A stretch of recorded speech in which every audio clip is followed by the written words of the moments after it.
Hey guys, I wanted to share something with y'all.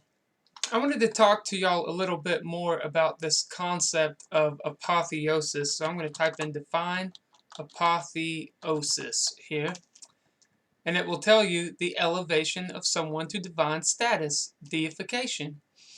So early on with Adam and Eve, it was a desire to become God. Now when we say God, we mean the Most High, the God. Yahweh is God, and he doesn't relinquish his position to people.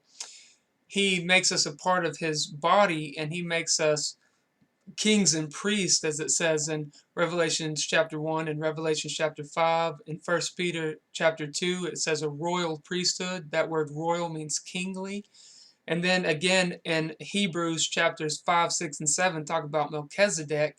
And then Genesis chapter 14 talks about Melchizedek. And Melchizedek means king of peace, priest of the Most High God.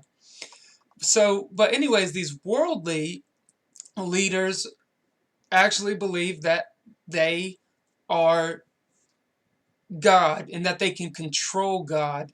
And that's where the words like mystery and sacrament come from. So if we were to type in sacrament, it might not show it here, but outward and visible sign of inward and spiritual grace. Also the Eucharist, from Old French sacrarum, consecration, mystery. So it does connect it. So there's no mysteries now because it's been made manifest by revelation. It's been declared. It's S-H-E-W, shew in the King James Version, means to make manifest. So Christ has been made manifest, Christ in you, the hope of glory. Now, when they say the outward and visible sign of inward and spiritual grace, what they mean is you have to be dunked in water, you have to eat crackers and grape juice, and you have to go through a liturgy, which is the same thing, the service of the Holy Eucharist. That's what the whole rituals and everything surround. And so they'll do like a confession of faith. They have you get dunked in water, then they have you eat crackers and grape juice, and then you can become a part of their liturgy and eat the crackers and grape juice on maybe the third Sunday of every month. But anyways, that's just myth. That's mystery. Those are fables, because we know the scriptures say that we are no longer subject to these rituals as of when Jesus was nailed to the cross. Colossians chapter 2 says the religious decrees and that form of government has gone away. So if we were to type up here, so muthos is the Greek word, and that was translated fables, and then mysterion, which is mystery, is where you get the word in the scriptures mystery. It just has a y, a u instead of a y, so it becomes mystery. Okay, so through apotheosis, they actually believed that the Pharaoh and Caesar, and even today in politics, like the way that they worship the presidents, they actually believe that these presidents are subduing chaos. Now, if you ever watched Clash of the Titans, or you've read these stories like the Odyssey, and where they're fighting with the Titans, that all goes back to an ancient myths that were formed, and these myths actually surround creation. They surround the fall of Adam and Eve. Like Eve is actually a picture of the way that these different institutions have you worship these worldly people. And that's what I want to show you here. I want to explain to you a little bit about the law. Like Romans is always speaking of the law.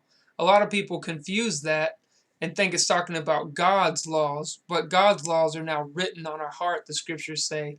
The handwritings not in fleshy, are not in tables of stone, but in fleshy tables of the heart. So God teaches us to love his laws. So the next time someone asks or says that God's laws have gone away, say, oh, so you mean you can commit adultery now? Or if they say that, you can say, oh, so you're allowed to steal now? God's laws are spiritual and they are written on our heart, but when it's written on a stone, men don't know how that actually shows that people are guilty and evil, but the way that we're innocent is when Christ anoints our hearts and gives us a fleshy heart instead of a heart of stone. So let's read about the Romans. It says the Romans' greatest achievement and their greatest bequest to those who succeeded them were their law and their sense that life should be lived according to the law.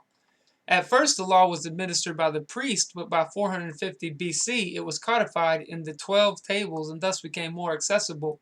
The tables comprised a series of terse commands dealing with court actions, family law, wills, property rights, and the public behavior of citizens. Roman law began as civil law, the jus civile, the law as it pertains to citizens. It was not until much later, under the emperors, that a specific body of criminal law made its appearance. In general terms, the jus civile can be characterized as upholding the rights of citizens to contract marriages, which gave the husband potestas over wife and child to acquire, hold, and dispose of property, and to be party to a legal suit for the enforcement of these rights. Okay, so I wanted to just show you that these tables, 12 tables, probably tables of stone, right? So the tables had their commands written down. So it goes on to say, only Roman citizens had access to the law, the distinctive mark of their citizenship. But access to the law was not an easy matter, with its roots in religion, and we're talking about Apollo, we're talking about Aphrodite, Hermes. Hermes was the Grecian name for Mercury. So Rome had taken over the scene by the time Jesus came on the scene, and Greek had control. The Grecians had control before that, the Persians before that, the Babylonians before that, all the way back to Adam. And that's what we're going to be speaking of here, is how this works in apotheosis, man wanting to become God in his own selfish desires for money, power, and position. So it says, but access to the law was not an easy matter with its roots in religion. Legal practice was not unlike the performance of a liturgy. We just looked up liturgy and mystery and sacrament and saw how all those are combined. Things had to be done in precisely the right way. Scrupulous attention was paid to form. The correct formula had to be used, and the proper days had to be observed in bringing matters before the courts. So it's the same way that you have the will of the year, and I won't go too much into that right now, but I'll go ahead and give you a glimpse into something I would like to show you in the future. The will of the year is right here, and this is their main feasts that they worship. So the will of the year, you have Yule, and that's what they celebrate December 28th. Imbolc, Ostara, that's Ishtar, as you can see the dates right here. That's when they worship the fertility goddess of the sun. Beltane, Midsummer, Lugnasad, Mabon, Samhain. So these are the different feasts, and there's different names for them. Halloween is All Hallows Eve. Let's see, let's get back here real quick. So I'll show you these. These will show you some of those. So you have Samhain, and it's showing you the same ones here. So this is the will of the year. Now, what the Eucharist represents is this will right here. So will of the year, Eucharist. And it'll show you him holding up this cracker with an 8-spoked wheel on it. Let me see. Sorry if any weird images come up. Sometimes they put weird stuff out here. So if you could find the right one, oftentimes you'll see that they will be holding a 8-spoked wheel. And that's what they perform during the Mass, is they're actually worshiping this 8-spoked cracker. This one only has 4, but if you can find the right picture, I used to have it, but I don't know what happened to it. So sorry I can't find that right away. But that's what that represents, is the will of the year. And as I said, they believe that the Pontifex Maximus is literally controlling chaos. Like they can wield the power of the gods and control God, and through transubstantiation make him go into that cracker. And that goes back to pagan Rome, because Roman Catholicism does not have its roots in true Christianity, which began in Israel with Jesus, and he didn't walk around like these sacrosanct guys. So it goes on to say, let me see here. Scrupulous attention was paid to the form. The correct formula had to be used, and the proper days had to be observed in bringing matters before the courts. And I just showed that, the wheel of the year. At first, all such knowledge was esoteric and belonged exclusively to the College of Pontiffs. And that's what that means here, the Collegium Pontificum. That's what it's talking about, the College of Pontiffs. By the time of Caesar, the pontiffs numbered 16, presided over by the Pontifex Maximus. The Collegium Pontificum included others, the Flamens, a group of 15 priests, the 6 vessels, and the Rex Sacrorum, the king of the sacraments. Its role was to supervise the state cult and to advise the magistracy, the magus, the wise men, on its sacral functions, the sacraments, and those sorts of things. But the practice emerged of publishing lists of the necessary forms, the first in 304 BC, and then of producing more elaborate treatises that discuss specific points of law. This made litigation easier and served to restrict the somewhat arbitrary power of the pontiffs. So the Pontifex Maximus, we're going to find, is much like the high priest, or the high positions, the chief seats, and these other, the rulers of the synagogues. And so we're going to find that today there's just this syncretism and ecumenism merging these ancient ideas, and that's why they wear the regalia, like the tuxedos and the robes of these priests. This right here was from Paul's Metaphors. So now we're going to look, Paul's Metaphors by David Williams. So now we're going to look in a dictionary at some of these terms, and we see that the Pontifex, a pontiff, Roman high priest, a guild of priests at Rome, containing at first 4, then 8, then 15, the president of which was called Pontifex Maximus, assistant to the guild of pontifices. So it's kind of funny, because that word guild right there, if we open Etymology Dictionary and we look up college, as we saw the College of the Pontiffs, it means it comes from colleague. So it's this group, this special guild, these special community networking sites, and give people power, academic institution. And I'm going to do more on this stuff here about college and the grove, and how they would rally around these trees on these campuses. And I had a friend named Trevor who showed me this about how it has to do with the grove.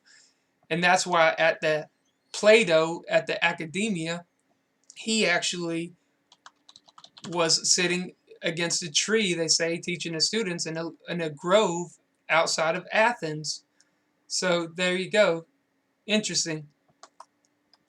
Okay, so now we're going to look at, and that's the Pontifex we just read about. And now we're going to read about this word right here, Maximus, superlative of Magnus. And if you've ever heard of someone who has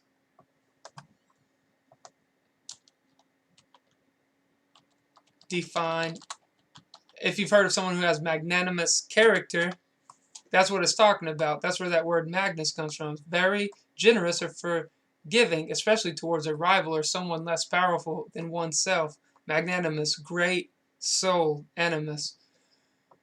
Okay, that's where we get that. And so this has the idea that Maximus is basically the same as the words RK and Proto. So let me go ahead and fast forward over there. So right here we have this word Proto, and it means preeminence, like the guy Diotrephes desired to have the preeminence and would cast people out of his church, the scriptures say. So right here, again, this is proto-cathedria, like a cathedral, chief seats in the synagogues. They want the chief seats, uppermost seats in the synagogues, high seats in the synagogues. And right here, uppermost rooms, chief rooms, highest rooms, chief rooms. They want these high positions, this high status, like the Pontifex Maximus or the president or Caesar, or even to be a magistrate of them. And that's the word proto. That's like where we get our word prototype, and it means first type, beginning. Right here, arche is the word beginning, archeos, and archangel, the first angels. So Michael the archangel, voice of the archangel.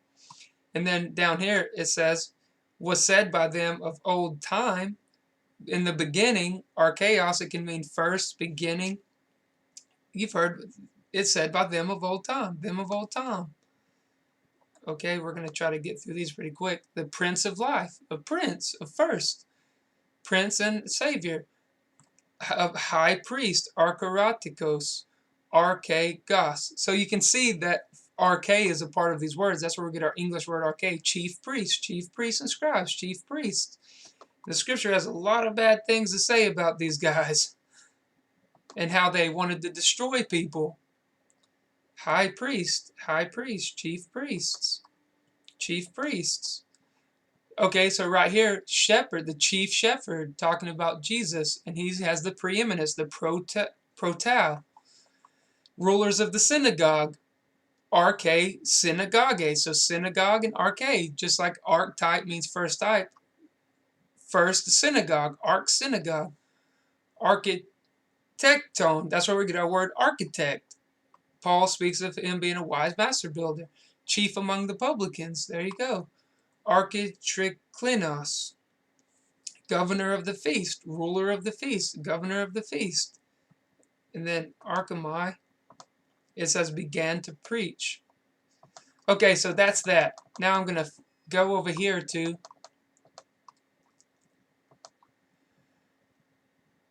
let me see where we left off.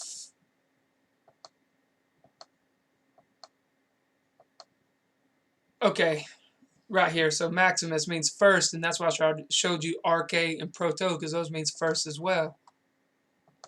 Our highest right here, Magnus.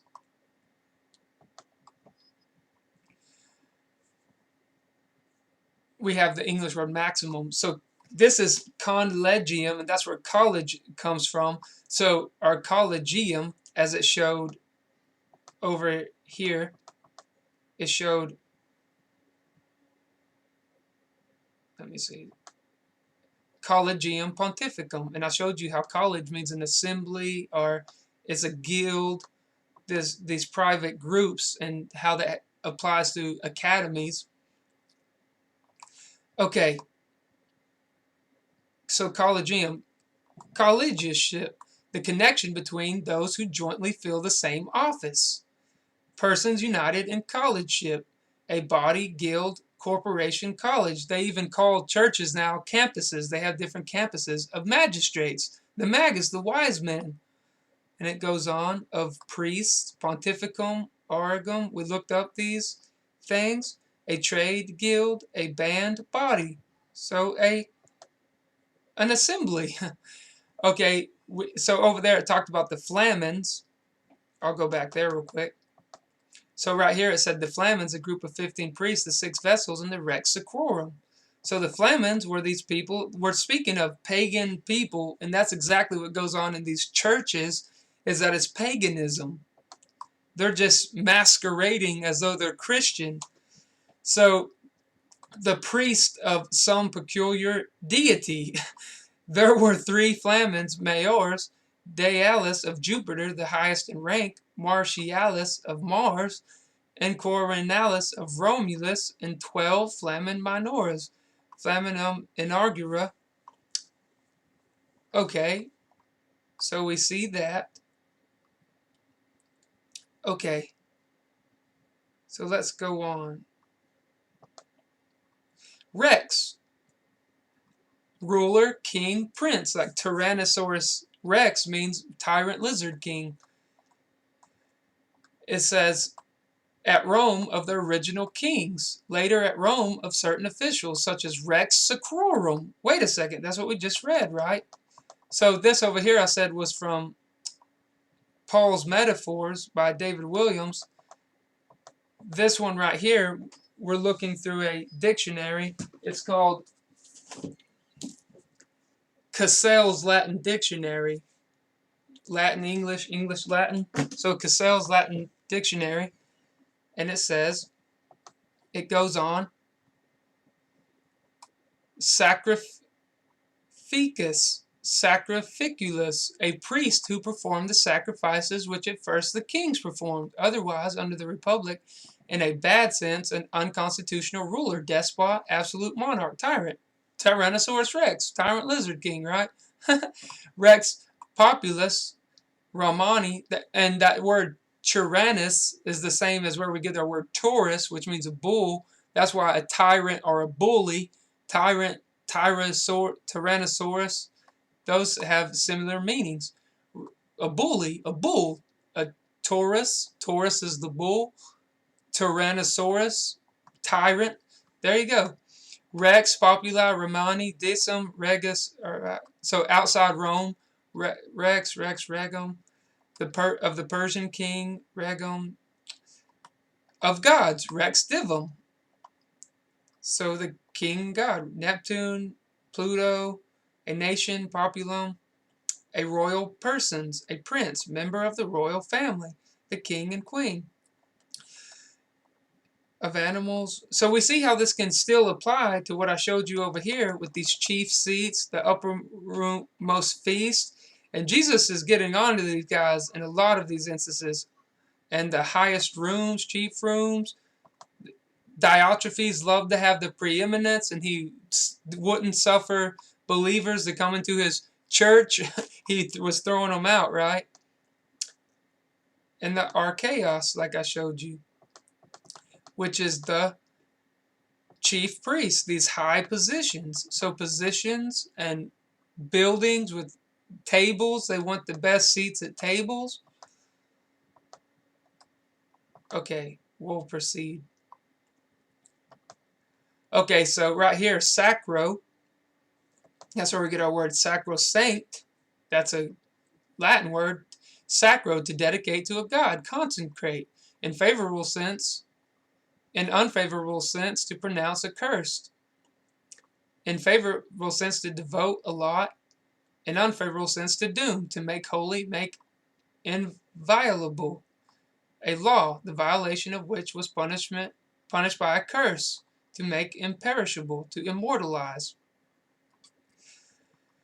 So, like I said, they believe that they can control God in these sacraments, sacrosanct, consecrated with religious ceremonies, hence holy, sacred, and viable. Cherished, and you can see that like in when the Jews said, God says to the Jews that they think they have the holier than thou attitude. That's actually there's a verse in the scripture that speaks of that. So saucer, sacred, holy, consecrated. And this is as in consecrate or sacrament. Like you can see sacrorum right here. So sacrum or sacrorum. That's why I looked this up, because that would connect us to this right here, sacrorum, the king of the sacrament. So it says, in a favorable sense, let's see, sacred to Apollo, names of certain places, 3 miles from Rome, a hill 3 miles from Rome, to which the plebs, Rome, leading from the forum to the capital, called also Sacer Clivus. In unfavorable sense, a curse devoted to destruction, sacrum. So down here it says in favorable sense, sacred, sacro, digna, silentio. In unfavorable sense, detestable, accursed, horrible. Down here it says a holy thing, or place, a sacrifice or sacrificial victim, and that's sacrum, like I showed you over there.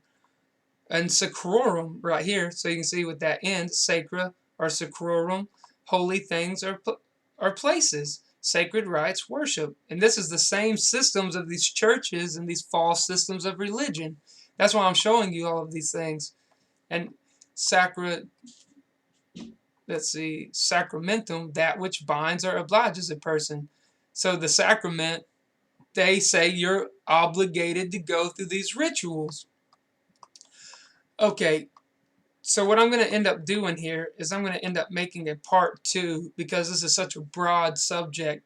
So what I'm explaining to you right here is the way that they elevate these men to the status of kings and priests, and they actually believe that they are subduing chaos and that they are somehow controlling God through these various rituals, and how they wear the regalia and the different things that they subject people to. And we'll do more, and I'll actually go through some of these verses here in the part 2. So, alright, I appreciate y'all watching, and y'all have a good one, and take it easy. Alright, bye.